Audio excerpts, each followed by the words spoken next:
Walang yarin to mga military ng Pilipinas eh. Isipin nyo ng presidente si Duterte.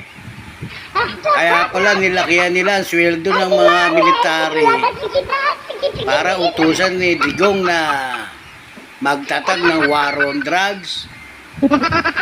Kapi mo, Digong, sayang ka.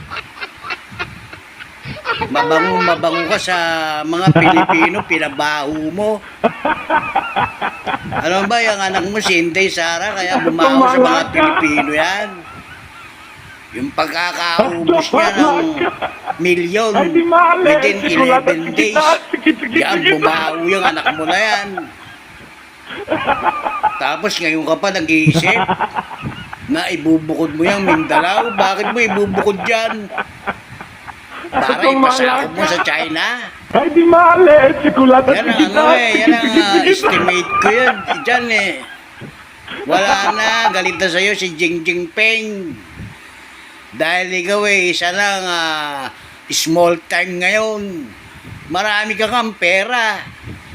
Pero maraming galit na galit sa'yo yung mga Pilipino sa buong Pilipinas. Ako, kahit ako walang pera, wag lang merong magalit sa akin.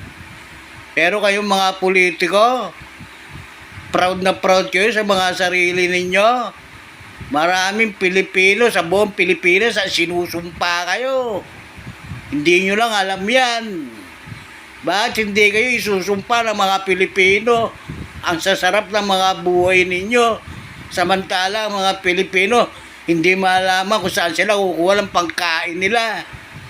Kayo naka-stack lang sa bahay ninyo. Marami na kayong pagkain sa bahay ninyo. May asyenda pa kayo. Marami pa kayong pera sa bangko. Tsaka tapusin nyo na, termino ninyo. Hindi pa pwede yan na lifetime. Maawa kayo sa mga kabataan na lalaki at tatanda rito sa Pilipinas. Itong nangyari sa amin na to, mangyayari sa susunod na panahon. Kapi ninyo, kilala ko na kayo mula pa hanggang ulo mga timawa kayo.